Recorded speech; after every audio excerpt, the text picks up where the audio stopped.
orang kulit hitam, orang Cina, orang Jepang, orang Afrika, tak kiralah di mana asal mereka Muslim aja kita ucapkan Assalamualaikum warahmatullahi wabarakatuh, mereka tahu dan mereka akan jawab salam kita.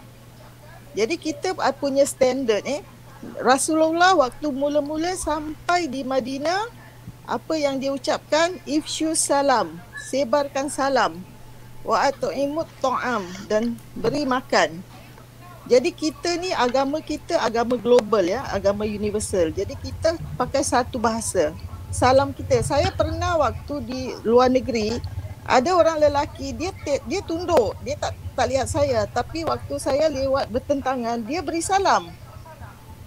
Jadi saya juga jawab salam walaupun dia tak lihat pada saya juga tak lihat pada dia lah, tapi saya jawab salam. Itu tandanya kita orang Islam, kita saling beri salam. Salam tu satu doa. Jadi itu satu. Lagi satu, ini isu-isu dah lama lah tentang azan, tentang solat. Kita azan kita bahasa Arab. Kenapa kita pakai orang sebelah jadikan isu pakai tua gitu. Saya pernah ke luar negeri. Jadi saya dengar azan. Azan tu bahasa Arab. Jadi saya tak nampak masjid. Tapi saya dengar azan, saya tahu di sekeliling ini ada masjid. Kebetulan di China, bangunan masjidnya kayak bangunan China. Jadi kita tak tahu itu masjid. Cuma bila kita cari suara tu, kita mendekat. Jadi kita dengar, baru bila kita dah di pintu gerbang, baru kita nampak tulisan Cina, ada tulisan Arab. Seperti masjid apalah gitu. Jadi kita masuk dalam, kita mau salat. Jadi bila kita mau salat, kita cari tempat wuduk, lepas tu kita join jadi jemaah. Kita salat, kita dengar imam baca takbir, baca Fatihah. Jadi kita tahu kita enggak salah tempat.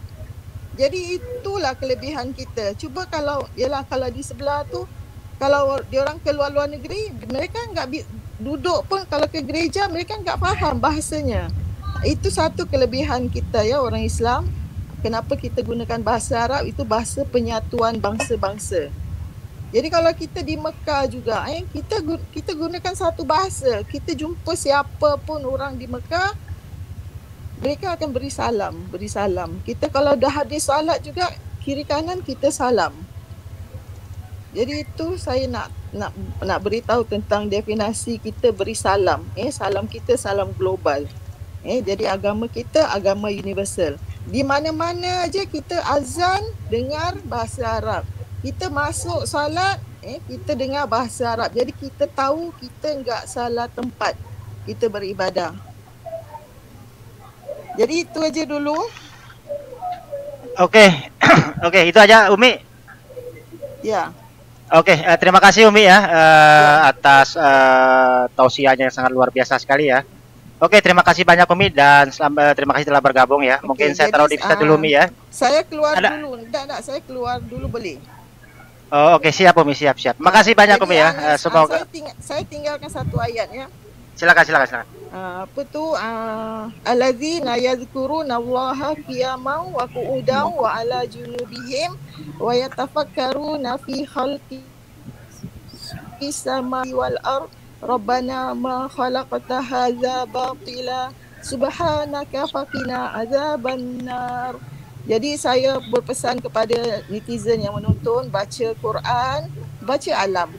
Jadi kita allazina yazkuruna Allah, orang yang selalu berzikir, menyebut-nyebut nama Allah dalam keadaan apa? Duduk, berdiri, baring.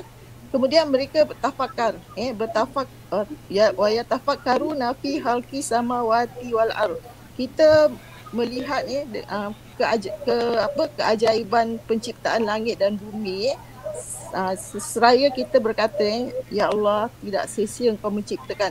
Jadi setiap apa yang kita lihat, kita ingat Allah. Seperti tadi Aditya ada bilang tentang apabila kita mati, bagaimana kita dihidupkan, kita lihat bagaimana biji tu ditanam, bagaimana dia tumbuh. Macam gitulah nanti kita akan dibangkitkan. Jadi itu aja yang nak saya sampaikan. Assalamualaikum Pak Syarul, Pak Isa ya. Baik, warahmatullahi waalaikumsalam wabarakatuh. Umu. Sehat selalu Ya, Umu. alhamdulillah Pak. Saya selalu dengar juga Bapak ni selalu masuk, dengar-dengar kan, masuk. Saya kadang-kadang fikir mau masuk channel-channel sebelah, tapi saya fikir-fikir udahlah, buang-buang waktu aja kan. Udah ada seperti Pak Syarul yang suka masuk. Jadi saya memang kalau bagi saya lah, memang saya enggak ada ilmu-ilmu apa Kristian. Jadi saya enggak bisa lah kalau berdebat dengan orang-orang ini. Tapi kalau untuk agama sedikit-sedikit lah, untuk bahasa Arab, untuk apa qiraat dengan apa macam i'rab al-Quran, itu yang saya dalami, saya pelajari. Jadi Bagus kalau Umu, daripada bagus gitu ya, Umu. jadi kalau mau belajar sikit-sikit bahasa Arab, nahu, sarah, mubtada, khabar, apa tu fi'il, mujarad, mazid, maklum, fi'il tu semua insya-Allah lah boleh. Kalau i'rab sikit-sikit juga boleh lah. Ini kedudukan kalimat-kalimat tu boleh lah. Tapi kalau untuk debat-debat ni minta maaf lah. Lagipun mungkin suami saya juga mungkin nanti kalau tahu dia pasti dia marah. Jadi saya dah diberi lampu hijau untuk masuk ini, dah syukur alhamdulillah. Tapi kalau saya debat-debat nanti saya stres, nanti saya kena marah. Oke Umi, oke. Okey lah ya. Assalamualaikum barakallahu fikum. Waalaikumsalam warahmatullahi wabarakatuh. Waalaikumsalam warahmatullahi wabarakatuh. Oke, ini jadi begini ya. Ini ada teman-teman Kristen, ada Mbak Uti juga ya. Mungkin sebentar saya turunkan satu dulu yang Kristen ini ya. Harus saya pandu dulu ini ya, biar sportif. Oke. Ada yang teman-teman yang di Kristen, antri dulu di teks ya. Nah, nanti saya yang turun ya. Oke, ini saya sapa dulu ini Mbak Uti Watimena ini ya. Bagaimana Mbak Uti, audionya sudah bagus tidak ini? Soalnya Mbak Uti mau mualaf ini kayaknya. Halo Mbak Uti.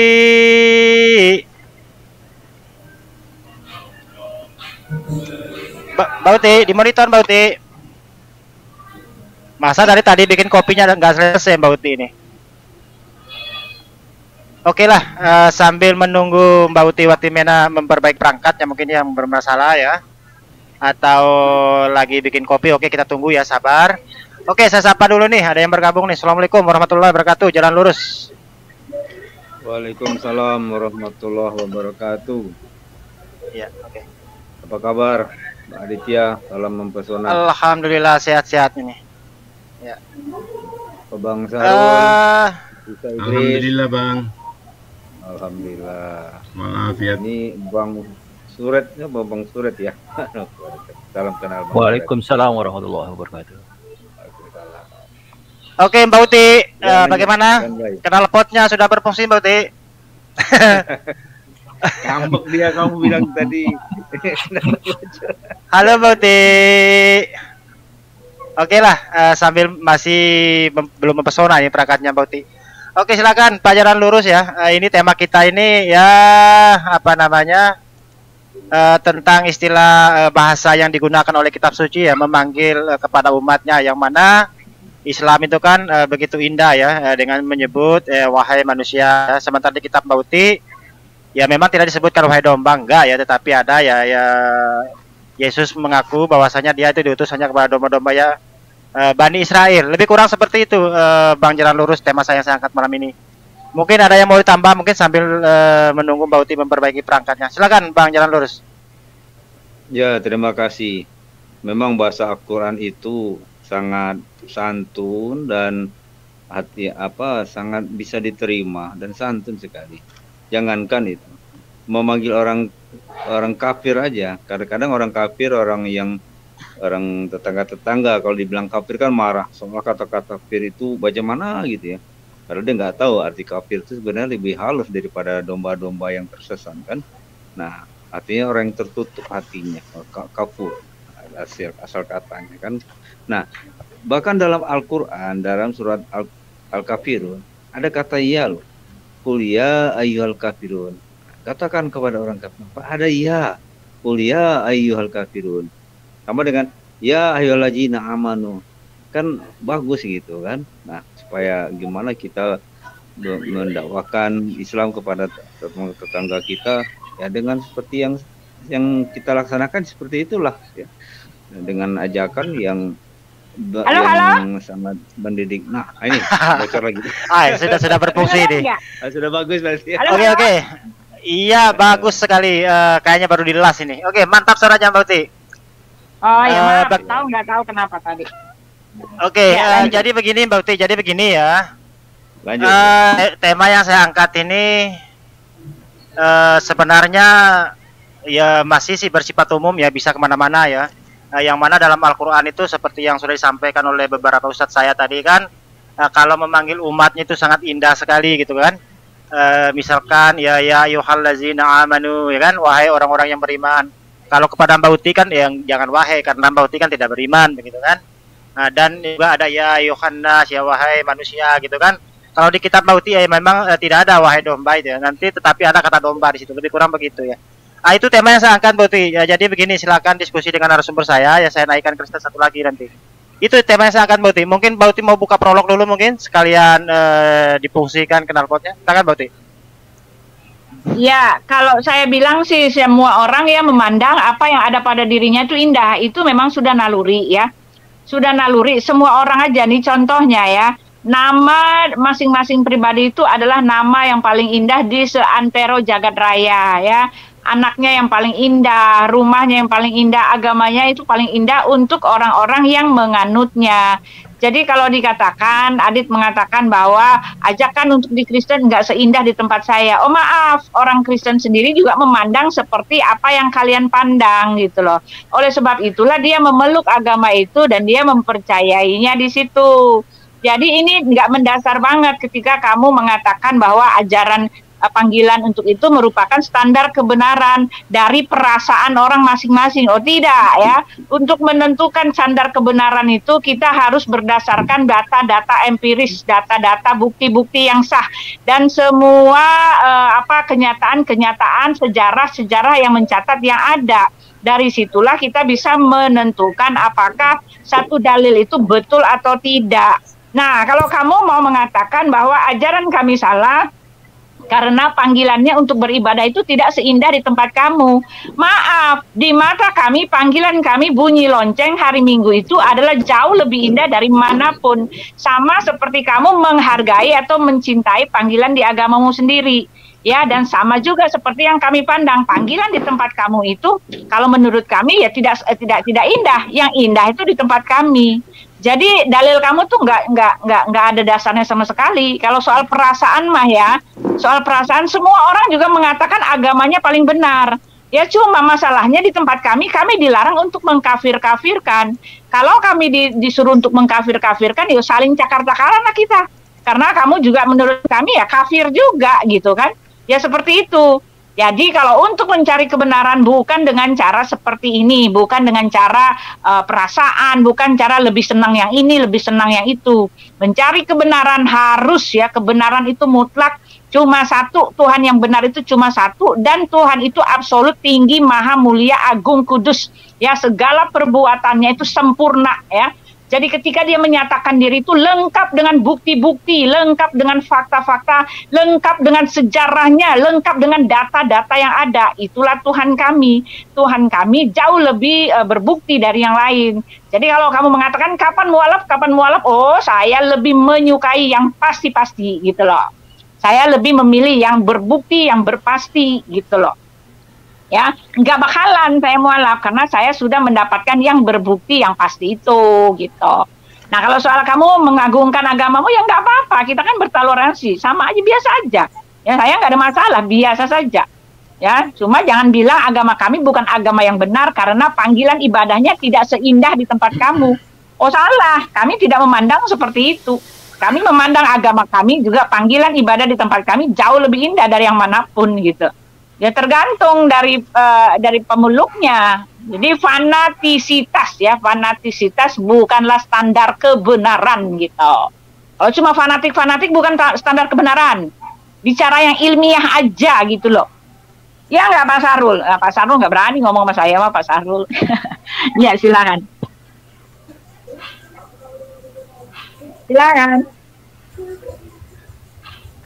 Iya.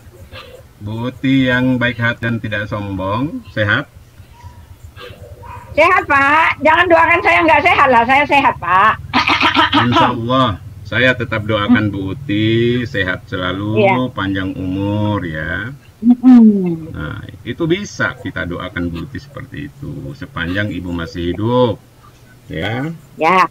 Dan insya Allah dengan kecerdasan. Tapi tadi maaf Pak Sarul, tapi tadi Bapak mengatakan tidak boleh mendoakan orang kafir. Nah, kalau mengatakan seperti itu, artinya Bapak sudah berkontradiksi nih Pak. Orang kafir tidak boleh didoakan, kan tadi Bapak bilang sendiri. Saya dengar tadi Pak. Gimana nih Pak? Kalau sudah mati nggak boleh didoakan, Bu. Baik. Oh, itu jadi saya sampaikan ke Bu Uti, makanya tabayun lebih baik ya, mumpung masih ada saya gitu ya. Orang Islam dimanapun Bu dituntut ya, dituntun gitu ya, untuk mendoakan seluruh manusia dalam konsep kemanusiaannya, bukan dalam konsep keselamatannya. Jadi dalam konsep keselamatan tidak bisa kita melakukan doa kepada orang yang tidak selamat gitu loh. Jadi karena Bu Uti, siapapun di luar Islam, dalam Islam itu tidak ada yang selamat ya. Jadi pada saat Ibu Uti meninggal, tidak ada ruang kami untuk mendoakan Ibu. Pada saat tidak ada yang nguburin Ibu, tugas kami yang hidup tidak memandang siapa yang meninggal, kuburin dia dengan cara apapun. Jadi itu keadaannya di At-Taubah 113 itu, orang meninggal itu, Allah sendiri menegur Nabi. Bagaimana Nabi mendoakan pamannya yang tidak sampai beriman kepada Allah dan Rasulnya. Wahai Nabi, tidaklah patut bagi orang-orang beriman mendoakan kaum kafir walaupun mereka datang dari kerabatmu sendiri. Sungguh ketetapanku mereka tempat kembalinya neraka jahanam. Jadi begitu Bu. Jadi pada saat Ibu masih hidup, doa saya yang terbaik buat Ibu panjang umur, sehat selalu. Semoga dengan kecerdasan Ibu bisa meraih hidayah Allah. Meraih ya, meraih itu adalah tidak datang dia, diraih gitu ya. Nah, tadi menarik yang saya tangkap dari Bu Uti ya, tentang lonceng dan ajan ya. Lonceng dan ajan, Ibu Uti tadi mau ngelihat bahwa lonceng itu menurut kami itu lebih indah daripada ajan. Itu masuk di akal dalam perspektif Ibu ya. Hanya saja perbedaan di kami itu bukan saja menarik Pak, Bu ya. Yang pertama, ajan itu adalah nilai syiar terbaik di dalam agama ini. Pada saat manusia itu menggunakan akalnya secara baik dalam mengimani apa itu doa, apa itu ajan. Ya, apa sih maksudnya itu? Allahu Akbar, Allahu Akbar, Allah apa maksudnya? Mungkin orang itu bisa bertanya apa artinya. Asyhadu alla ilaha illallah, hayya as-shalah, hayya al-falah, apa artinya gitu loh. Boleh jadi dan bahkan banyak Bu Uti kisah orang masuk Islam karena dengar ajan. Padahal dia nggak tahu gitu loh. Dengar ajan doang gitu loh. Jadi perbedaannya di situ. Saya rasa dengan bunyi lonceng orang mungkin tidak akan bertanya artinya apa ya. Paling pertanyaan orang itu tandanya apa ya. Jadi bukan artinya. Tapi kalau ajan ada artinya. Tapi kalau lonceng itu tanda apa ya. Jadi gitu Bu Uti, silakan. Ya, jadi itu ya. Jadi ya ini kan yang saya bilang gitu Pak. Bapak mengatakan yang pakai nalar, yang pakai logika. Sekarang saya mau tanya aja sama Bapak. Bapak lebih suka yang mana? Satu pernyataan yang didukung oleh bukti-bukti nyata, yang didukung oleh kesaksian-kesaksian, yang didukung oleh tanda-tanda, yang didukung dengan data sejarah, atau kesaksian yang hanya mengaku dengan cara fanatisme belaka. Mana yang lebih masuk akal, mana yang lebih menjanjikan, mana yang lebih membuat kita aman dalam memilihnya gitu loh. Saya cuma mau tanya aja. Dipersempit saja apa yang membuat kita itu mana yang lebih masuk akal. Dipersempit saja biar enggak bias ya. Apa ya, Bapak lebih percaya dengan yang mana gitu loh. Ini kan global tuh. Itu kan global tuh. Coba dipersempit apa? Ya, Bapak lebih senang yang mana? Satu kesaksian yang ada buktinya, yang ada data-data validnya, atau dengan yang cuma mengaku, gitu saja. Ya, itu kan tidak ada tidak ada eksplisitnya tuh. Apa kesaksian apa gitu loh, Bu? Ya iya, kesaksian apapun juga global gitu. Kalau ada orang bilang gini, saya punya mobil, Lalu dia tidak bisa menunjukkan mobilnya itu ada. Mana mobilnya? Dia nggak tahu, dia bingung. Atau dengan orang yang bilang saya punya mobil, lalu sambil pegang-pegang mobilnya. Mana yang lebih meyakinkan, Pak? Yang punya mobil dong. Nah iya, itulah kami, Pak. Kami bukan hanya bersaksi, kami semua dilengkapi data-data, kami semua bersejarah, kami semua ada tanda-tandanya, kami semua ditulis ya, semua yang ditulis tentang Yesus itu sudah ada datanya, sudah ada sejarahnya, sudah ada pembuktiannya, sudah ada tanda-tandanya, bahkan tercatat di dalam sejarah peradaban manusia. Itulah yang kami punya, Pak. Nah, ya, kalau Bapak mengatakan di tempat Bapak sama, ya, kalau Bapak mengatakan di tempat Bapak sama dengan saya, tunjukkan, Pak, di mana bukti-buktinya? Nggak, yang mengatakan Islam dengan tempat Ibu sama siapa, Bu? Saya kan belum bicara ini. Saya tidak pernah ya kan Bapak mengatakan tadi Bapak lebih suka, secara logika Bapak lebih suka yang berbukti. Nah, kan tadi kan Aditya mengatakan ya standar kebenaran itu adalah panggilan, Bapak mengatakan gitu kan, panggilan dengan apa bunyi azan gitu, itu artinya kebenaran karena terdengar lebih indah gitu kan daripada panggilan lonceng di gereja. Saya kan udah bilang itu bukan standar kebenaran karena masing-masing orang penganutnya akan merasa bahwa apa yang dipanggil oleh gerejanya sendiri itu jauh lebih bagus daripada yang lain. Ya nggak terkecuali pihak Bapak menganggap panggilan azan itu indah sekali, mengalahkan di tempat lain. Padahal orang di tempat lain juga memandang dirinya bahwa panggilan lonceng itu yang paling indah gitu. Jadi yang kayak gini nggak bisa kan kita jadikan standar. Gini. Jangan khutbah dulu sama saya. Tanggapi dulu apa yang saya cermati tadi. Yang saya cermati tadi adalah azan itu nilai dakwah. Kenapa saya katakan demikian? Banyak cerita, banyak kisah orang mendengar azan masuk Islam. Artinya, kalimat saya tidak ada yang mengatakan bahwa azan standar kebenaran. Tidak, gitu loh. Ini hukum makro, gitu loh. Nah, pada saat saya mengatakan azan itu punya arti, punya makna, tentu beda dengan lonceng, gitu loh. Lonceng itu kan, tanda apa itu? Orang tidak akan mengatakan artinya apa gitu loh. Paham ya Bu ya? Jadi lonceng itu punya tanda, tapi kalau azan itu punya makna dan arti. Itu loh Bu maksud saya. Nah kalau kita bicara standar kebenaran nanti urusannya beda-beda lagi. Ya, kalau Bapak mengatakan banyak orang masuk Islam karena mendengar azan. Nah di kami juga begitu. Banyak orang masuk Kristen karena dia mendengar lonceng gereja, mendengar lagu puji-pujiannya, melihat apa pohon Natalnya, jangan kemana-mana dulu. Iya Pak, jadi itu bukan, kan saya udah bilang, bukan standar kebenaran soal perasaan, sebentar, soal perasaan Pak. Ini bicara tentang perasaan Pak, soal perasaan tidak bisa. Kita tidak berdebat. Kita melakukan parameter yang akademis terhadap satu klausul gitu ya. Pada saat kita bicara lonceng, kita sandengkan dengan azan, jangan bicara kebaktian, itu konteks yang berbeda lagi gitu Bu. Jadi pahami dulu satu ayat, pahami dari satu konteks, baru kita melebar kemana. Selesai nggak azan dengan lonceng? Selesai nggak? Jadi jangan bicara gitu, panggilan ibadah gitu. Kebaktian lain lagi gitu loh. Oke? Nah, jadi kalau panggilan Bapak ya begitulah style kalian kan dengan toa yang suara besar itu, gitu kan itu style kalian. Nah, kalau panggilan ibadah kami semua udah tahu hari Minggu kami beribadah, sudah ada jadwalnya. Masalahnya di mana, Pak? Saya bingung, Pak. Saya tidak pernah membahas ada masalah di Ibu. Tidak ada masalah, itu kan keyakinan Ibu. Saya membahas keadaan lonceng dengan azan itu tentu ada nilai yang berbeda dari perspektif manusia. Nangkap ya Bu ya? Saya tidak mengatakan lonceng jelek, tidak. Lonceng itu bukan lonceng jelek, tidak. Enggak, entar dulu. Kalau Bapak membandingkan, kalau itu kan kalau Islam kan azan. Kalau kami lonceng, enggak selalu Pak. Saya di gereja saya enggak pakai lonceng tuh. Enggak selalu. Yang lonceng itu gereja-gereja tua, enggak. Itu pembahasan yang berbeda.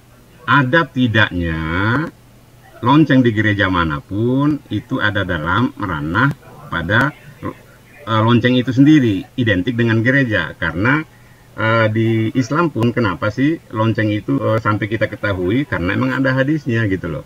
Kenapa sih kita tahu trompet itu? Karena kita punya hadisnya gitu loh. Jangan menyerupai gitu loh.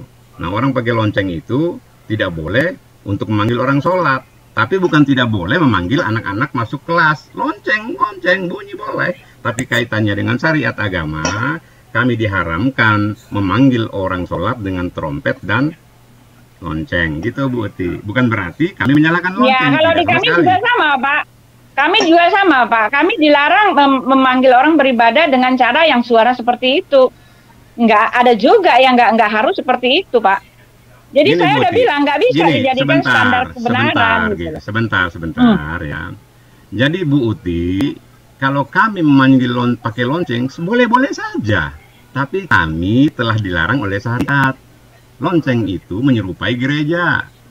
Trompet itu menyerupai Yahudi. Nah, Ibu mengatakan kami juga tidak bisa melakukan pemanggilan orang ke gereja dengan azan. Jelas beda konteks, Bu.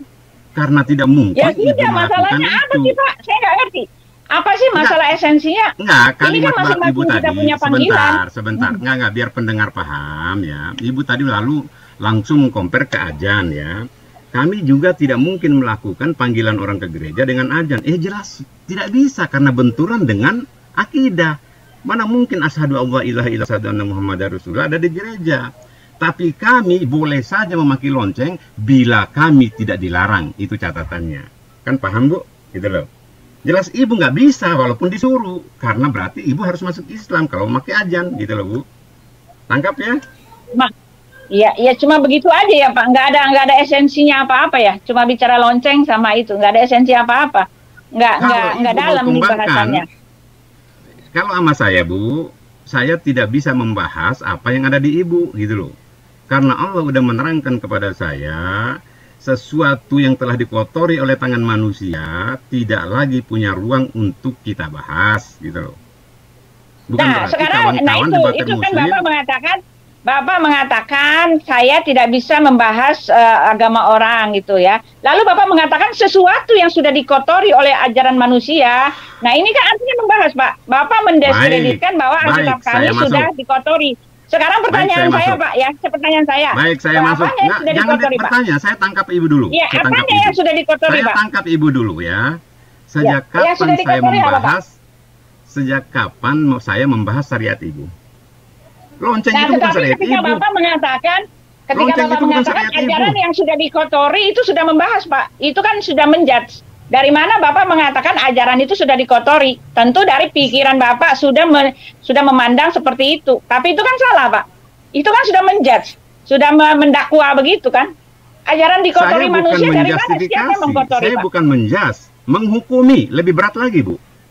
Menghukumi bahwa itu telah dikotori dengan manusia. Nah, kalau cuma ini kan siapa yang bicara ini? Dalilnya di mana, Pak? Dalilnya di mana? Dalilnya di mana yang mengatakan dikotori manusia? Buka Al-Baqarah 79. Sungguh celaka orang-orang menulis terkitab dari tangan mereka sendiri dan mengatakan ini dari Allah. Itulah yang dimaksud. Di mana buktinya? Dikatakan Isa tidak disalib, dikatakan Isa disalib, kan begitu? Dikatakan Isa itu Tuhan, sementara Allah nanti akan menegur Isa, apa yang kamu katakan kepada umatmu sehingga mereka menuhankan kamu. Itulah buktinya bahwa kitab terdahulu itu udah dikotori, Bu. Nah, buktinya kami sebentar. Buktinya kami adalah tetap istiqomah dengan ajaran Isa, kami tetap menyembah Tuhan yang diajarkan Isa. Nah, tetapi masalahnya di dalam Alkitab Tuhan yang diajarkan Isa itu adalah dirinya sendiri, Pak. Mau dibilang apa, mau disangkal seperti apapun, tetap kami menyembah dia sebagai Tuhan karena Alkitab telah menyuruhnya. Kalian saja yang memandangnya dengan cara salah. Sekarang pertanyaan saya, tadi kan Bapak bilang di Al-Baqarah itu kan, celakalah orang yang menulis satu kitab lalu mengatakan ini dari wahyu Allah. Memangnya di Alkitab kami seperti itu, Pak? Mengaku-ngaku itu wahyu Allah seperti Muhammad? Oh tidak, Pak. Tidak ada yang mengatakan itu wahyu dari Allah seperti Muhammad. Enggak ada, Pak. Tidak ada. Ya di tempat kami nih ya baca ya. Nih, kenapa Ibu tersinggung? Ntar dulu. Kenapa Ibu tersinggung? Loh, ketika Bapak mengatakan bahwa kitab kami itu sudah dikotori tangan manusia, manusia mana? Semuanya kan harus ada dalilnya, Pak. Ini kan didengar orang banyak. Dalilnya di mana? Lalu ketika Bapak memberi saya dalil, kan udah katakan katanya, tadi, Bu, saya kan udah katakan tadi ya. Enggak, biar jelas nih ya. Biar jelas nih. Anda samakan Yesus sama Isa nggak? Jelasin dulu itu. oh, jadi Bapak mengatakan Yesus bukan Isa. Memang iya, Pak. Yesus bukan Isa, tetapi ketika Bapak mengatakan kitab kami sudah dikotori, itu dasarnya apa? Dasarnya apa, Pak? Sebentar. Ibu menuhankan Isa atau Yesus? Oh, kami menuhankan Yesus, bukan menuhankan. Baik, Tuhan selesai. kami Yesus. Kami bukan menuhankan. Kami Tuhan kami Yesus. Selesai. Artinya Isa tidak membahas Tuhan Ibu. Kenapa Ibu tersinggung? Nah, sekarang ketika Bapak mengatakan Isa tidak membahas Tuhan Ibu, kenapa Bapak mengkafir-kafirkan pengikut Isa? Baik. Ayat di Bapak juga ada. Di dalam Al-Maidah itu pengikut. Baik, saya jelasin ya. Pada saat Nabi Musa, itu, Pak. Saya, gimana? Pengikut Isa yang mengatakan telah kafirlah orang yang mengatakan Isa adalah Tuhan. Sedang Isa sendiri mengatakan Tuhan itu Allah kita, Tuhan itu Esa. Telah celakalah orang yang mengatakan Isa adalah Tuhan, salah satu dari yang tiga. Kan ada di ayat Bapak. Itu kan penyerang kami, Pak. Nah, emang Isa mana yang dituhankan? Emang ada Isa lain yang dituhankan, Pak? Ibu, yang pengikutnya jangan khutbah dengan saya. Jangan khutbah. Larikan pada konsepnya. Saya nggak khutbah kok. Jawab aja. Saya kan udah tanyakan tadi. Ibu tidak mengakui Isa itu adalah Yesus. Benar nggak? Jadi begini ya. Jadi gini, kesimpulannya adalah Isa di tempat Bapak bukanlah Yesus yang dimaksud ya. Jadi sama sekali Bapak tidak bisa mengatakan. Kenapa Ibu balikan itu? Itu kan pertanyaan saya. Iya, jadi Bapak kan Bapak mengatakan di Isa di tempat kami bukanlah Yesus. Jadi dengan demikian jangan bilang yang mengatakan itu kami siapa sudah gitu loh. Bu Uti, kalau bicara sama saya fokus gitu loh. Saya akan bertanya. Bapak kok main-main perkataan, nggak bisa mainin perkataan sama saya. Saya tahu pikiran Bapak. Bu Uti, dengarkan baik-baik ya. Saya tidak pernah mengklaster Isa dan Yesus. Saya justru bertanya, paham nggak sih? Sekarang kalau Bapak mengatakan ya bahwa Isa dan Yesus itu adalah berbeda. Saya mengatakan itu loh. Saya bertanya kok. Ibu ini, aduh. Saya tidak mengklaster loh. Baik, kalau Bapak biar bertanya, kita bisa saya bahas juga bertanya, Pak. Nah, sekarang kalau Bapak bertanya ya memaksakan supaya saya mengaku Isa bukan Yesus, saya juga harus bertanya kepada Bapak. Isa mana yang adalah Tuhan di kitab Bapak? Bagaimana sih? Kita cari titik temunya. Jawab gitu. Loh, bagaimana mau dibahas? Isa bukan Yesus, tetapi masalahnya yang dimaksud oleh Nabi Isa itu adalah Yesus. Cuma ceritanya yang berbeda. Itu maksud saya. Yang dimaksud oleh Nabi Muhammad Isa itu adalah Yesus. Dengan apa saya mengatakan karena Ibu jangan ceramah dengan saya. Tanya saja. Loh, kalau saya nggak boleh menjawab, jangan bertanya. Nggak usah nanya lagi sama saya. Yang lain aja saya bertanya. Kenapa jawaban Ibu mendakwai saya gitu loh? Saya kan hanya bertanya, klasterisasi gitu loh. Anda mengakui nggak bahwa Yesus dan Isa itu sama? Mendakwai saya. Loh, jawab. Ketika Bapak bertanya kepada saya, kenapa Bapak bilang kitab kami sudah dicampuri tangan manusia? Dari mana itu harus ada buktinya, Pak? Ada buktinya dong. Bu, itu pada konteks yang berbeda. Kita pahami dulu konsep dasarnya. Paham nggak sih? Nah, kalau Bapak mengatakan ya bahwa Isa bukanlah Yesus, ya jangan mengkafir-kafirkan pengikut Isa. Yang mengatakan Isa bukan Yesus siapa? Nah, itu Bapak sendiri bilang. Jadi maksud Bapak Isa adalah Yesus kan? Kok Bapak kan? Ibu ini mau apa dengan saya coba loh? Mau belajar atau mau debat gitu loh? Hah? Loh, Bapak pertanyaannya maksudnya mau menjebak, tapi nggak bisa dijebak saya, Pak. Saya udah biasa berdebat. Nggak kena kalau saya mau dijebak. Kalau Ibu merasa benar, Ibu tidak boleh antipati terhadap pertanyaan orang, Bu. Kok menjebak? Loh, saya demi Allah bertanya loh. Kenapa saya bertanya? Nah, Agar sekarang saya saya bisa jawab ya. Kalau membahas saya lebih jawab, lanjut. Saya menjawab begini jawaban saya ya. Isa bukanlah Yesus, tetapi Selesai, karena apa? Karena Isa bukanlah Yesus, karena apa? Karena ceritanya berbeda, latar belakangnya berbeda. Tetapi ya ada ayat yang mengindikasikan bahwa yang dimaksudkan Isa itu adalah Yesus. Hanya saja beritanya beda, hanya saja penulisan tentang Isa itu beda. Kenapa saya mengatakan begitu? Karena kenapa saya mengatakan yang dimaksud oleh Nabi Isa itu adalah Yesus? Karena dengan jelas dia mengatakan telah kafirlah orang yang mengatakan Isa itu adalah Tuhan. Tuhan yang mana yang disebut Isa mana yang dijadikan Tuhan, yang disembah selain Yesus? Tuhan mana yang katanya salah satu dari yang tiga selain Yesus? Itu kan mengarah kepada Yesus. Cuma cerita yang diambil di situ tentang Isa itu berbeda bagai bumi dengan langit. Itu jawaban saya. Baik. Nah sekarang baik, bagaimana ya. Bapak mengatakan itu bukan? Baik ya, Islam hanya membahas Isa ibnu Maryam, ya. Isa membahas itu, ya. Anehnya kalian ini merasa tersinggung terhadap konsep yang bukan tidak kalian imani, gitu loh. Kan bingung saya ini, gitu loh. Kenapa kalian kalau tersinggung? Bapak mengatakan gitu?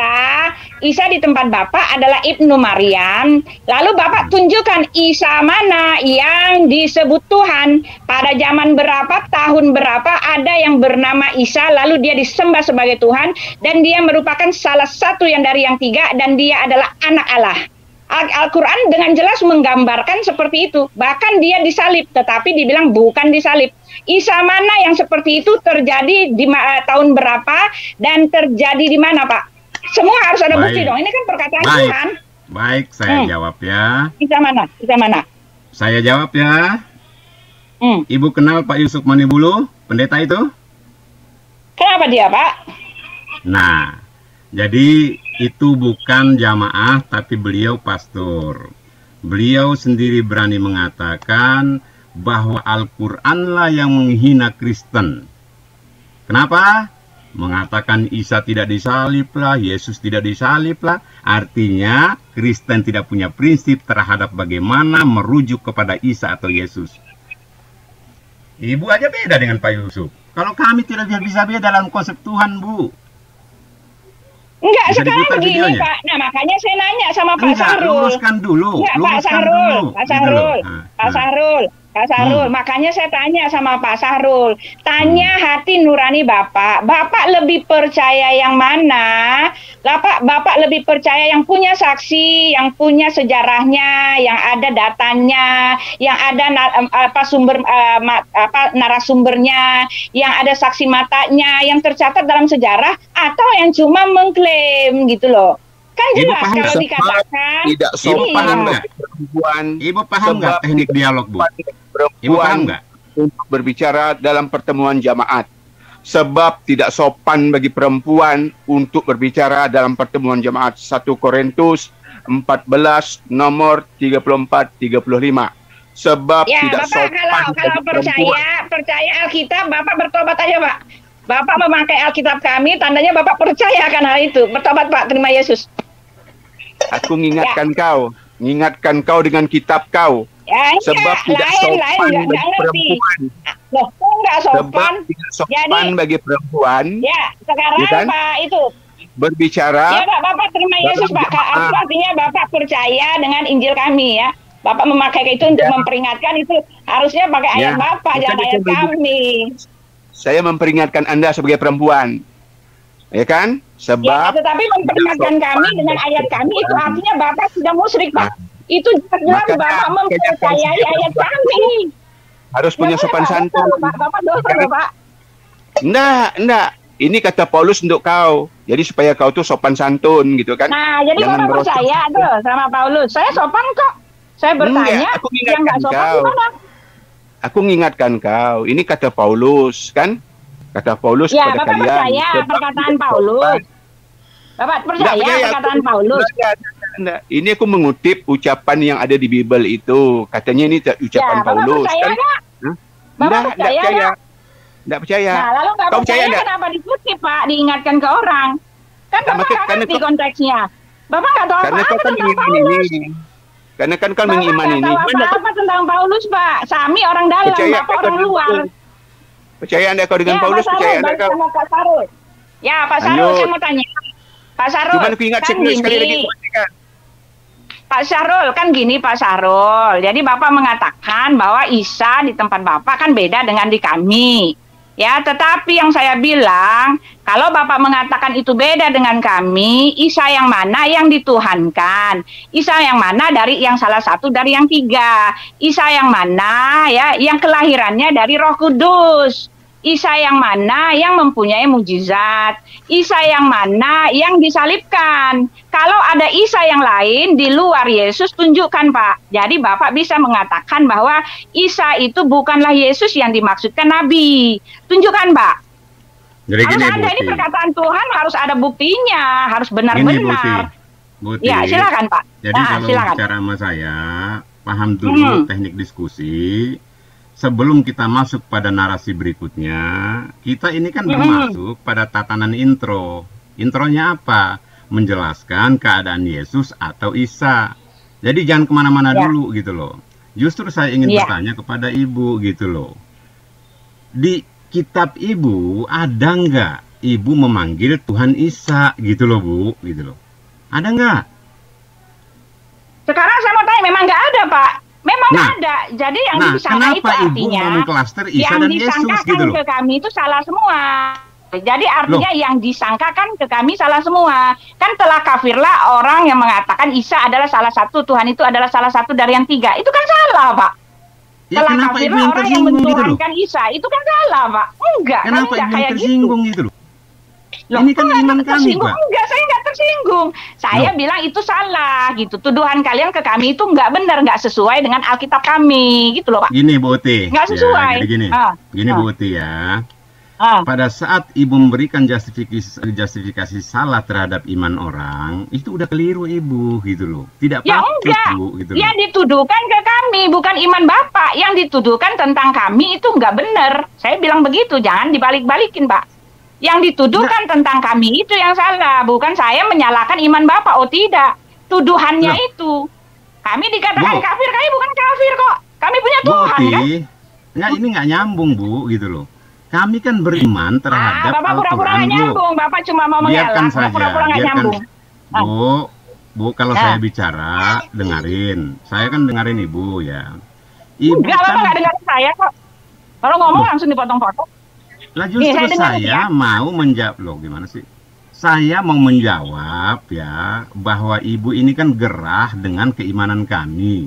Pertanyaan Kok saya, gerah? Loh. Enggak tuh Pak, saya nggak gerah, salah tuh Pak.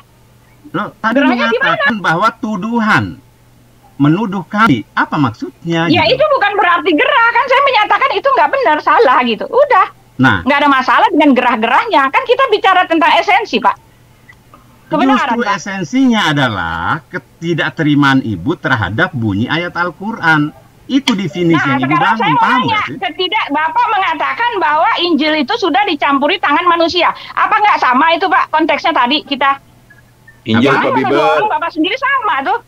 Bapak Ya, Injil mengatakan apa kitab Bible? kami sudah dicampuri tangan manusia karena ada ayat Al-Quran yang mengatakan bahwa yang menulis dengan dan mengaku itu adalah berasal dari wahyu itu adalah salah. Sedangkan kami Alkitab kami tidak ada yang mengatakan dari wahyu. Semua penulisan itu berdasarkan penyelidikan, berdasarkan saksi mata, berdasarkan sejarah, berdasarkan bukti-bukti. Nggak ada yang mengaku-ngaku wahyu gitu loh. Kan Bapak tadi mengatakan seperti itu. Masa saya nggak boleh, Bapak boleh? Loh, saya kan gitu, bicara ayat Pak. Kita saya ngomong nih. esensi aja. Saya kan bicara ayat saya nih. Coba balas dengan ayat Ibu gitu loh, kalau diskusi gitu loh. Ayat saya mengatakan, laqad kafara alladziina qalu innallaha huwal masih ibnu Maryam. Apa artinya? Sungguh telah kafirlah orang yang berkata bahwa Allah itu adalah Isa putra Maryam. Bantah dengan ayat dong, mana? Gitu loh. Nah kalau nggak Isa ada ayat, adalah jangan putra tersinggung Maryam. gitu loh. Bukan Isa Pak, Tuhan kali. Masa seluruh kafir lah orang yang mengatakan Isa adalah putra Maryam. Ada ayatnya di mana Bahwa tunjukin Pak? Allah itu adalah Isa putra Maryam. Artinya orang yang menuhankan Isa patung putra Maryam itulah yang dijustifikasi Allah kafir dan tempatnya itu neraka jahanam, kekal dia Bu. Padahal Isa sendiri Iya. mengajak kepada Bani Israel, sembahlah Tuhanku dan Tuhanmu. Jelas. Nah, itu dia kan. Jadi ibu nggak boleh sekarang saya mau tersinggung. nanya, Pak. Nah, sekarang saya mau nanya, Pak. Tuhan yang mana yang nggak mengerti apa-apa gini loh, Pak. Masa dia mengatakan, sedangkan Isa sendiri mengatakan Tuhan itu Allah kita, Tuhan itu Esa. Nggak pernah itu, Pak. Isa mengatakan begitu, Pak. Dia nggak pernah menyebut Allah itu Tuhan. Nggak, Nggak ibu pernah, bicara Pak. di mana ini? Dari mana Ibu itu? bicara di Itu mana? dari mana itunya, Pak? Dari Nggak, mana ibu itu, bicara Pak?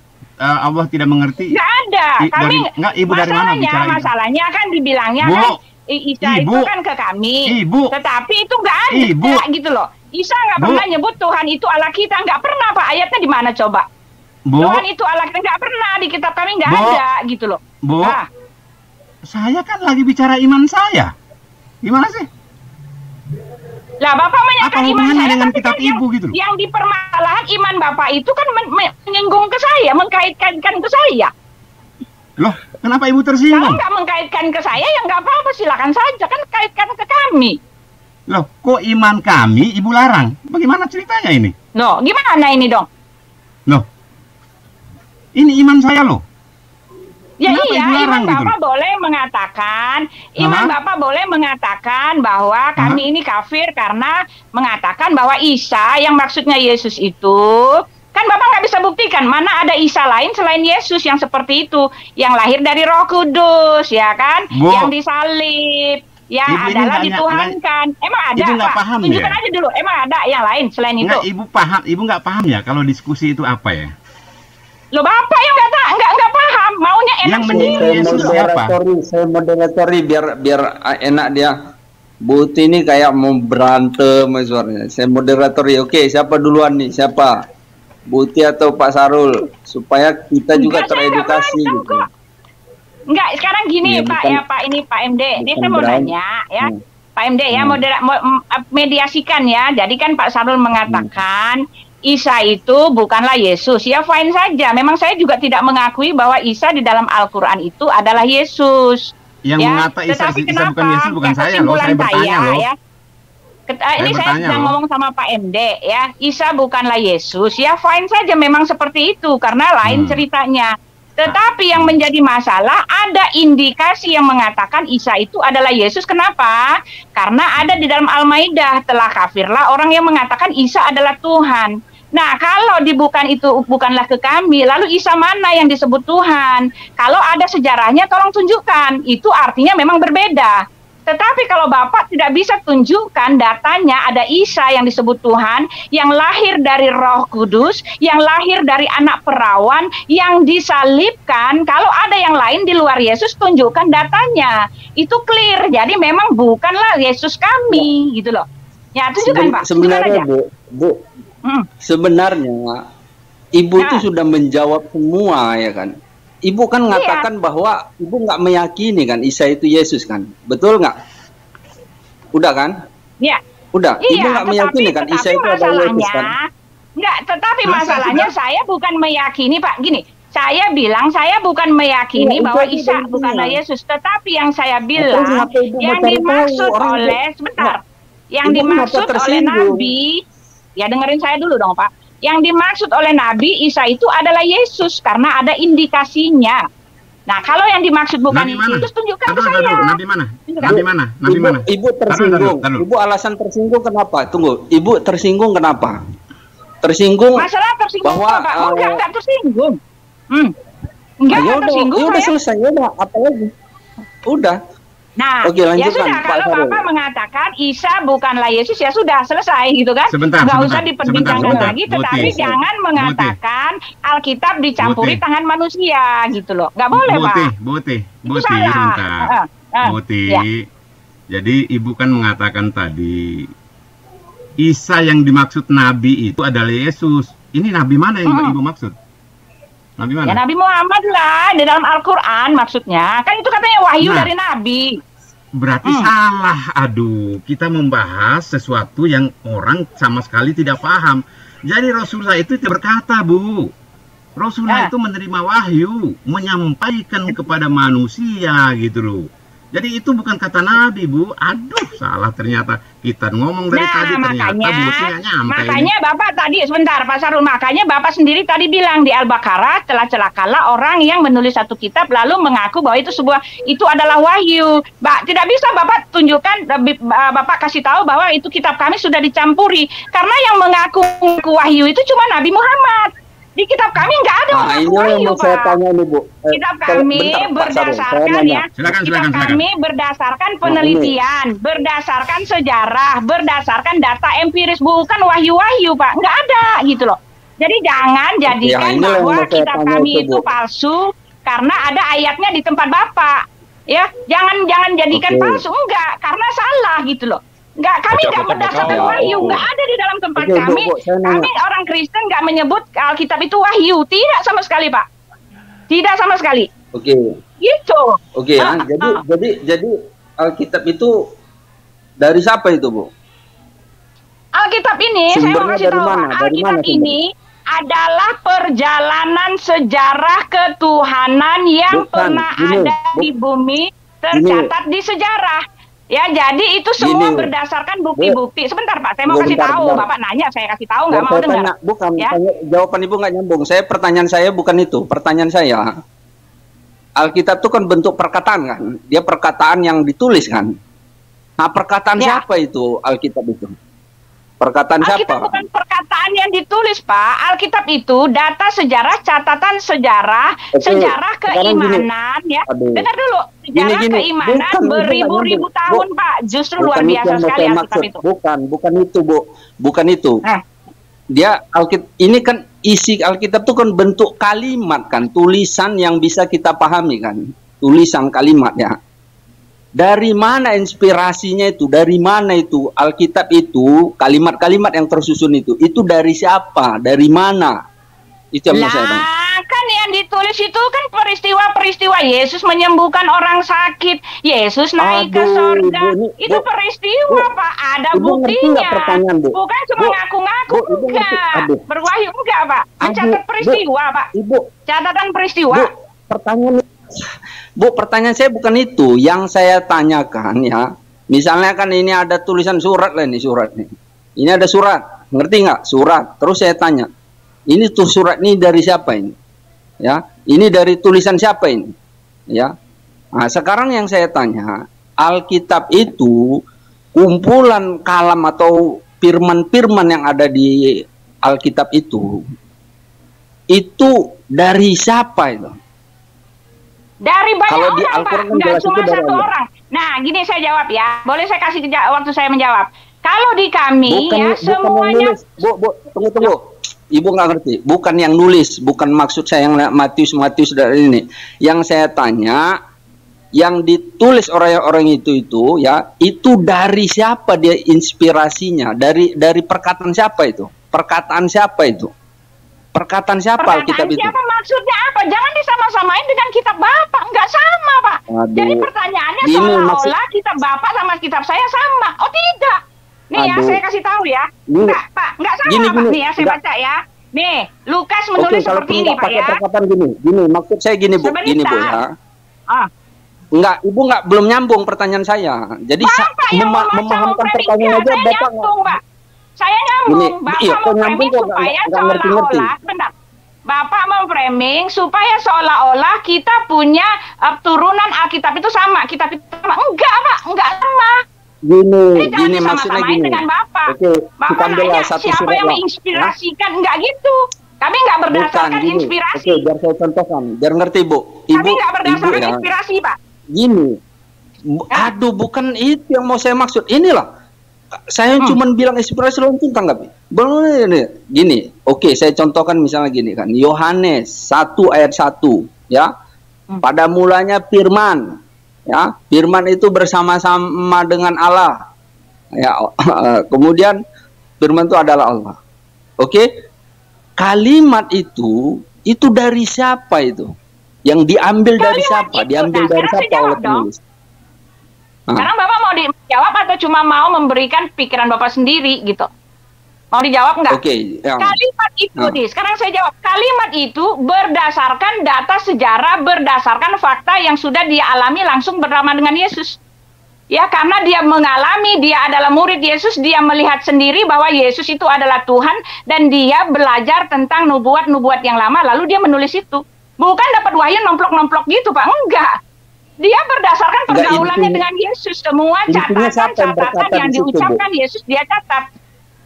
Semua intinya siapa? Nih, Yohanes ngomong kayak gini, Pak, ya. Nih, jawabannya saya mau kasih tahu. Yohanes ngomong kayak gini. Ya, jadi nggak ada kami yang ngaku-ngaku wahyu. Jangan bilang kami kitab palsu, karena yang ngaku wahyu justru di tempat Bapak sendiri. Tunggu bentar. Kan Pak Pak Sahrul bilang Alkitab kami itu sudah dicampuri oleh tangan manusia karena sudah ada ayatnya di dalam Al-Baqarah. Celakalah orang itu. Jadi Bapak pura-pura nggak dengar, padahal Bapak ada di situ tadi. Untuk mendapatkan jawaban aja ya, jawaban yang sesuai pertanyaan itu aja. Ibu nggak bisa atau nggak? Kayak mana itu? Bukan nggak bisa, Pak. Bapak yang menolak saya jawab. Maunya apa yang Bapak mau? Bapak hanya mau mendengar apa yang Bapak mau. Tidak bisa, karena kita beda. Jangan mau mendengar Bapak yang Bapak mau saja. Bukan mau keinginan saya, Ibu itu nggak sesuai pertanyaan. Gini, oke, biar ku jelaskan lagi, ku lengkapkan. Yohanes ayat 1:1, yang nulis kitab itu siapa? Yohanes lah katakannya. Kemudian Yohanes mengambil tulisan itu dia, ya, dari siapa dia itu? Dia dapatkan itu, dan itu ya, itu perkataan siapa itu? Yang termaktub di Yohanes 1 ayat 1 itu yang mau saya tanyakan. Silakan. Nah, saya sudah jawab kenapa harus berulang-ulang. Dia menulis begitu berdasarkan catatan sejarah, catatan bukti nyata. Dia adalah saksi mata bahwa Yesus memang adalah firman yang telah menjadi manusia. Karena dia adalah murid Yesus. Dia melihat sendiri ketuhanan Yesus. Yang lain. Itu jawabannya, Pak. Mau bilang apa? Ini dia bilang begini, Pak. Ini dengar. Pak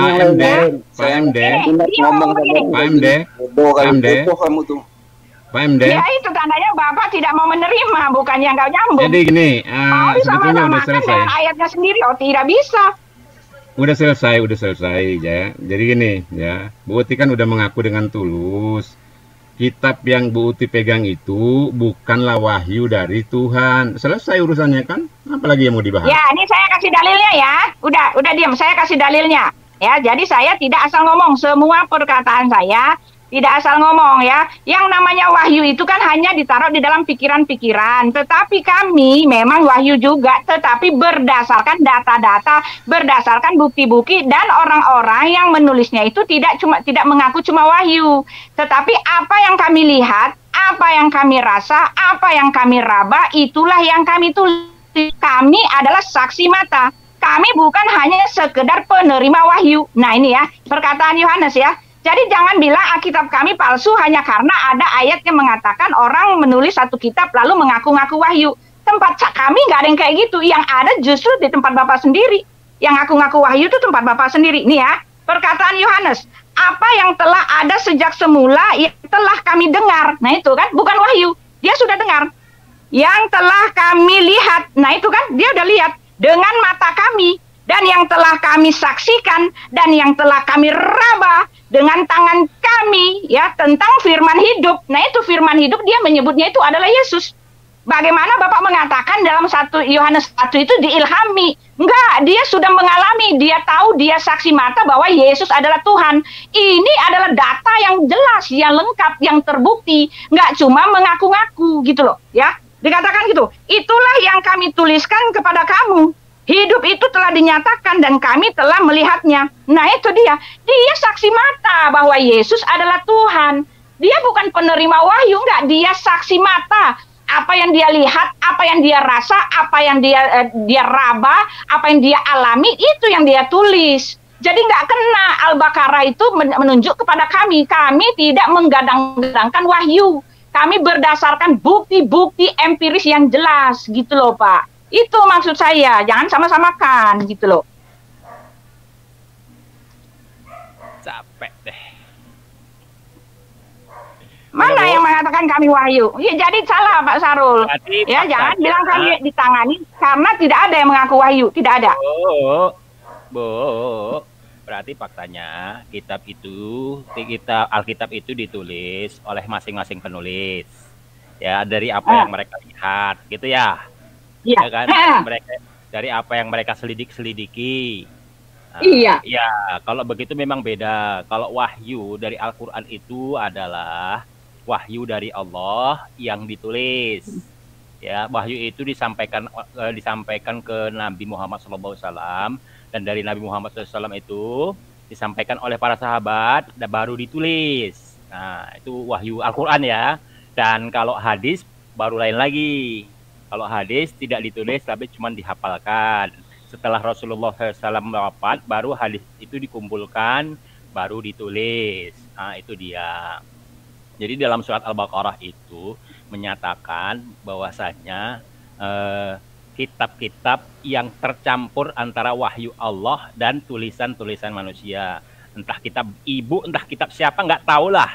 Ya, yang kitabnya itu tercampur antara wahyu dan tulisan-tulisan manusia. Begitu. Nah, sekarang ya. Sekarang gini, ya Bapak mengatakan itu dari wahyu. Ya, jangan digituin dong, saya punya. Jangan didabing gitu, ya. Ya, mau dengerin nggak? Ya, kalau Bapak mengatakan bahwa itu dari wahyu diturunkan, ya fine-fine saja Pak, no problem. Cuma bedanya jangan bilang kami itu kitab palsu, karena kami bukan cuma katanya menerima wahyu, kami berdasarkan fakta, Pak. Nah, kalau Bapak kan mana faktanya? Tolong ceritakan ke saya. Kapan Nabi Muhammad menerima wahyu? Siapa saksinya? Apakah dia pernah berinteraksi langsung dengan Allah? Siapa saksinya? Gitu loh. Ya, katanya dari Jibril. Nah, sekarang Jibril siapa yang pernah melihat Jibril? Gitu loh. Nah, kalau kami kan beda. Kami apa yang dilihat, apa yang dirasa, apa yang diraba, apa yang dialami, gitu. Bedanya di situ, ada buktinya pernyataan itu, gitu loh Pak. Sekarang tunjukkan sama saya, sama dengan yang saya punya. Nggak bisa, jadi Pak Sarul mengatakan kitab kami sudah dicampuri tangan manusia karena yang mengaku-ngaku wahyu menulis kitabnya lalu ngaku-ngaku wahyu. Oh tidak, kami sama sekali tidak melakukan itu. Di kitab kami tidak seperti itu karena bagaimanapun juga Alkitab itu catatan sejarah Tuhan yang pernah datang ke dunia penuh dengan fakta-fakta di mana di dalamnya ada perjalanan iman, di mana di dalamnya ada perkataan-perkataan Tuhan, di mana di dalamnya ada perbuatan Tuhan, di mana di dalamnya ada karyanya yang besar, lengkap semua yang dibutuhkan untuk kita percaya bahwa dia adalah Tuhan, gitu loh. Kami begitu. Tuhan mati minum oplosan. Buti. Pak Sarul nggak bisa jawab saya. Tuduhan Pak Sarul itu nggak benar. Buti. Pak Sarul nggak benar ya. Kami boleh nggak saya bertanya, Buti? Ya, silakan. Ibu pernah nggak mendengar sejarah apapun bentuknya, apapun riwayatnya? Pernah nggak ibu mendengar pembelotan sejarah? Pernah nggak? Sejarah tidak bisa dibelokkan. Contohnya gini, Pak ya. 17 Agustus itu kan hari kemerdekaan, ya kan? Nah, itu ya, kan sudah dicatat, sudah dibakukan. Itu sepakat. Siapa yang berani merubah kemerdekaan itu tanggal 17? Sejarah PKI, ibu percaya? Ada pembelotan? Nggak bisa. Itu PKI itu ada pembelotan sejarah. Super Semari itu sampai sekarang ada pembelotan sejarah. Tapi orang percaya bahwa kondisinya seperti itu. Jadi ibu kan udah mengklaim kitab itu bukan wahyu Allah. Kitab ibu hanyalah kreasi sejarah. Sejarah itu bisa dibelokkan. Saya gitu loh, Bu. Ya, Bang. Kan saya udah bilang, Alkitab itu adalah catatan-catatan iman seseorang, catatan-catatan ketuhanan yang berlaku dalam sejarah. Itu komplit, Pak. Jadi bukan hanya diilhami di kepala orang tanpa pernah melakukannya, tanpa pernah melihat, tanpa pernah mengalami. Di tempat kami itu Alkitab itu catatan sejarah di mana Tuhan pernah hadir ke bumi. Di dalamnya kan tercatat perkataan-perkataan Tuhan. Di dalamnya tercatat perbuatan dan karyanya yang besar. Di dalamnya tercatat karya dirinya dan penunjukan siapa dirinya. Lengkap semua, Pak. Nggak cuma wahyu. Wahyu itu apa gitu loh. Kami berdasarkan sejarah apa? Tetapi sejarah keimanan. Nah itu dia. Ya sejarah keimanan, sejarah ketuhanan gitu loh. Di mana Tuhan itu datang Ibu bisa menyatakan sih diri. bicara pada porsinya? Bisa nggak sih? Loh, saya porsinya saya bicara ya sudah orang panjang capek, Bu. jabarannya. Nggak capek, Bu, bicara-bicara begitu? Enggak, saya harus menjabarkan. Bukannya Ibu saya udah capek, mengikuti. memang belum Loh, selesai. gimana sih, Bu? Ya sudah, Pak, udah Loh, Ibu terima aja bicara ya. 15 Jadi menit saya loh. cuma Kita nggak ngomong loh. mengatakan. Gitu loh. Ya sudah, jadi ya sudah, kalian nggak bisa bilang apa-apa kalau begitu. Kita tidak bisa memberikan justifikasi apapun. Kami hanya memberikan konklusi terhadap apa yang Ibu katakan. Kitab Ibu bukan wahyu, hanya catatan sejarah. Artinya semua peribadatan Ibu dicatat oleh sejarah tangan manusia, bukan firman Tuhan. Kan selesai kan? Kan pengakuan Ya Ibu itu begitu kan? artinya menjudge, Pak, ya kan? Lo kan Ibu yang bicara, bukan lebih, wahyu. Pak? Sekarang saya mau tanya aja Pak Sahrul. Pak Sahrul kan orang Loh, kok pintar, tanya? S2 katanya kan. Pak Sahrul kan orang pintar S2. Bapak lebih Nabi saya nggak percaya sekolah loh. dengan Ya, sekarang ya udah untuk orang yang nggak sekolah ya. Ini sekali ringan sekali pertanyaan. Bapak lebih percaya dengan orang yang mengatakan dia terima wahyu tanpa bukti, tanpa nyata, tanpa karya, tanpa ada apa-apa, atau dengan orang yang mengatakan dia terima wahyu lengkap dengan bukti-bukti sejarah, lengkap dengan data-data, lengkap dengan sejarahnya dan semuanya lengkap. Apa yang dibutuhkan untuk menunjukkan bahwa kesaksian itu betul iya dan amin telah dipenuhi semua. Bapak mau percaya yang mana gitu? Sebentar, Ibu paham nggak kalimat tanya? Paham nggak? Paham nggak? Jadi kalimat tanya Ibu sisipi dengan klaim. Itu bukan pertanyaan. Ibu ini sekolahnya di mana sih? Gini, Tanya, gitu. Buti bilang lengkap kan? Buti bilang lengkap. Sekarang Buti kalau bisa jawab ini ya. Kitab Ibrani itu siapa pengarangnya? Kitab Ibrani itu, nah sekarang begini Pak ya, banyak sekali penulis Alkitab, justru sebetulnya banyak sekali yang nggak termasuk, yang nggak bisa lagi dimasukkan dalam Alkitab. Itu artinya penulisnya itu banyak. Yang saya tanyakan, Ibu kan bilang lengkap semua terperinci ya. Yang saya tanyakan kitab Ibrani itu siapa pengarangnya? Ngerti nggak Pak pertanyaan saya? Maaf, pengarangnya saya tahu, siapa? Pak. Saya nggak bisa. Saya nggak saya belum mendapatkan ilmu. Nah, saya nggak tahu, bukan karena saya, bukan karena Ibrani itu salah, bukan. Sayanya yang nggak tahu. Maaf, sayanya yang nggak tahu bukan berarti Ibrani salah. Maaf, ini salah. Saya aja kurang ilmu memberitahukan kepada Bapak. Silakan googling. Kalau bisa kamu dapatkan pengarang kitab Ibrani itu, saya kasih mobil kamu. Nah, sekarang saya baca lagi siapa pengarang surat Al-Fatihah, Al-Ajir, Al-Nam, Al-Baqarah, ya, Al-Imran. Siapa pengarangnya, Pak? Domba berotak keledai. Pengarangnya itu adalah Allah. Nih dengerin pengarangnya. Domba berotak keledai. Siapa pengarangnya, Pak? Pengarangnya itu dengerin. Ya, Sahrul, ya. Pengarangnya siapa? Pengarangnya itu adalah Innani anallah la ilaha illa anna fa'budni wa aqimus sholata lidzikri. Itu pengarangnya. Allah Subhanahu wa taala. Aduh, hilang Bapak punya itu. Hilang bentar, ulang lagi, Pak. Sinyalnya hilang. Apa tadi, Pak? Sinyalnya hilang. Tes 1 1 2. Ulang, iya. Dah, bagus, ulang. Pak, bagus, Pak. Uti itu yang berpas. Ya. Itu dengar ya. Ya. Jadi pengarang Al-Quran itu adalah surat Taha ayat 14 ya. Innani anallah la ilaha illa anna fa'budni wa aqimus sholata lidzikri. Allah Subhanahu wa taala yang memberikan wahyu itu kepada Rasulullah. Di mana Rasulullah mengatakan bahwa dirinya wahyu? Bukan dirinya. Allah sendiri yang berbicara. Wa ma Muhammadan illa rasul. Muhammad itu hanyalah seorang rasul. Kenapa pakai hanya? Jangan sampai dia dituhankan sebagai seniornya terdahulu. Makanya Allah pakai hanya. Jangan sampai manusia menuhankan Muhammad. Itu Bu Uti. Aku kencing dulu ya. Jawab yang lain ya. Ya, jadi saya mau jawab juga, Pak. Saya boleh jawab, Pak? Ya, jadi ini bedanya di situ, Pak. Bedanya di situ, ya. Bedanya kita dengan Anda itu bedanya di situ. Tambahkan Bu Uti. Di dalam Ibrani, ya, di dalam Ibrani saya bilang saya hanya tidak tahu, ya, karena saya nggak selalu. Ntar dulu, iya. Di dalam Ibrani dikatakan dituliskan. Nah, sebentar ya. Di dalam Ibrani dituliskan segala macam darah korban. Itu semua ada buktinya, Pak. Nah itu dia, ada buktinya, ada saksinya, ada peristiwa sejarahnya. Nah sekarang kalau di tempat Bapak mengatakan Al-Quran itu adalah wahyu Allah, buktinya sama Pak. Tolong standarnya sama, mana buktinya Pak? Nah, Bu, jadi gini ya, itu seperti kayak kata Pak Sahrul ya, siapa pengarangnya?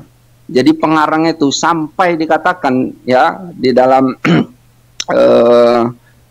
surah An-Najm itu ya, walau taqawwala alaina ba'dul aqawil la akhadna minhu bil yamin.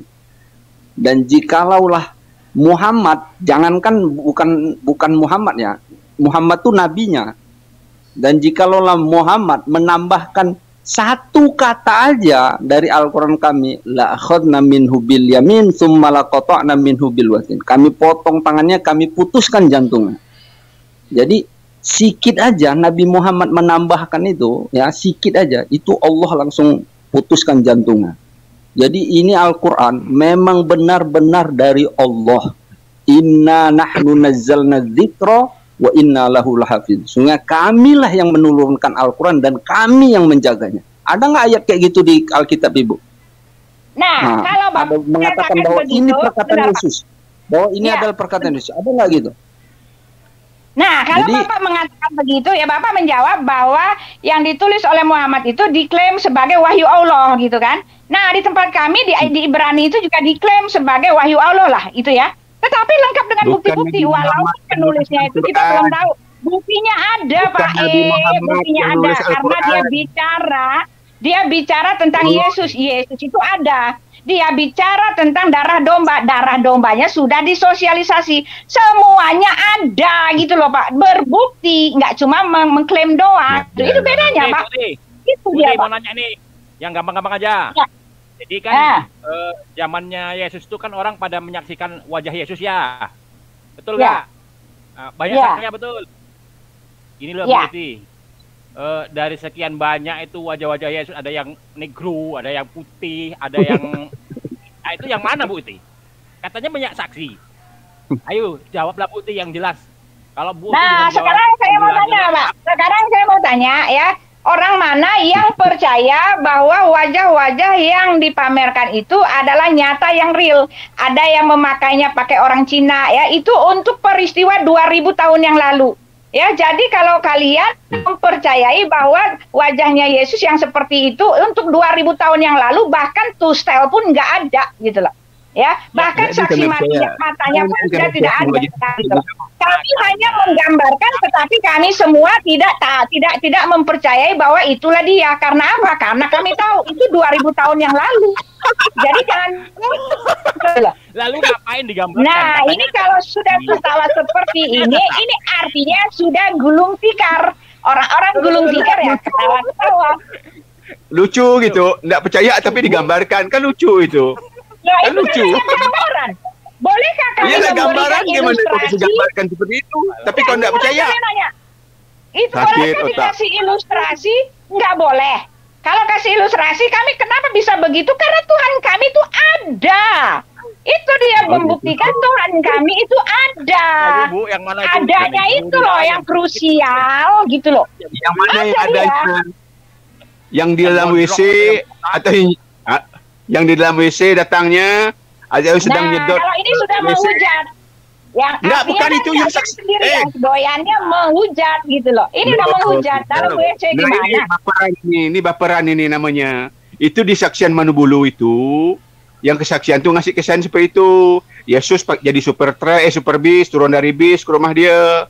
Yesus sedang nyedot anak tunggu. Saya tanya sama Bapak, pernahkah orang Islam mengalami hal yang seperti itu?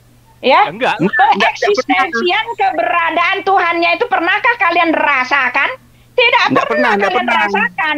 Tidak itu bisa terjadi seperti itu karena Tuhan kami itu nyata, Pak. Tuhannya ada. Walaupun tidak terlihat, eksistensinya itu ada dan disaksikan oleh ribuan orang murtadin yang mengalami cerita yang sama seperti itu. Itu beda-beda ceritanya. Sudah nyata, Tuhannya ada, Pak. Makanya sebutkan yang mana itu. Nanti barang mana tahu ada saya jumpa, ya kan, yang tadi WC, entah di sumur, entah di ladang. Nah, jadi kamu tahu Tuhan gitu loh. Kan kemarin itu kan banyak kesaksian murtad itu jumpa Yesus begini. Ya enggak usah tertawa-tawa. Kembali lagi ke tempat Anda. Pernahkah kalian mengalami Tuhan? Kalau kami orang Kristen itu Tuhannya bukan cuma disembah-sembah begitu. Kami mengalami Dia, kami berelasi dengan Dia karena Dia ada. Ada Dia. Ini orang gondrong itu ya sering tuh di jalan-jalan itu yang kadang-kadang pakai kolor itu. Kalau sudah mengucap begini, artinya kalian hanya mengibarkan bendera putih. Saya pamit, saya tidak rela. Kalian menghujat, kasihan kalian. Ya, karena saya sudah membuktikan. Saya sudah membuktikan bahwa benar apa yang Tuhan kami itu ada, benar dan nyata. Semua berdasarkan data-data, bukti-bukti. Kalau nggak mau terima itu urusan Anda, ya. Jadi jangan berani-berani terlalu menghujat, ya. Jangan, kasihan kalian berdoa. Nah, ya saya pamit. Silakan lanjut. Silakan kejang-kejang. Sabar, jangan marah. Kan lari dia kan. Kita kan ketawa lucu. Dia bilang dia menggambarkannya, tapi dia tidak percaya, kan gitu. Makanya kita ketawa, kan gitu. Jadi inilah tadi saya bilang orang yang tidak punya waktu tadi kan. Dia bilang Nabi Muhammad nulis Al-Quran, kita jelaskan dia tak mau. Nah, model itulah perempuan. Jadi saya bacakan tadi itu, ya kan, sebab tidak sopan bagi perempuan untuk berbicara dalam pertemuan jamaat itu di Korintus. Ayat ini pun dibantah mereka.